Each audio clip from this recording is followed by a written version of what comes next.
Ayan na naman, oh. Tingnan mo. Oh. Ang taas ng trailer. Tapos wala akong space dito na mag-crank down dyan. Tatawag ako ng rescue. Oh, magkadikit yung trailer. Ayan na yung jockey.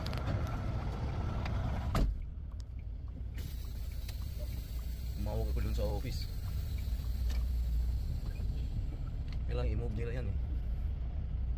No way na makrang down ko yan.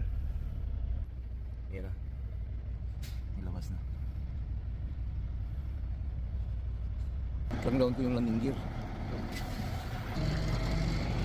Hanggang. Yan, binaba ko na yung landing gear.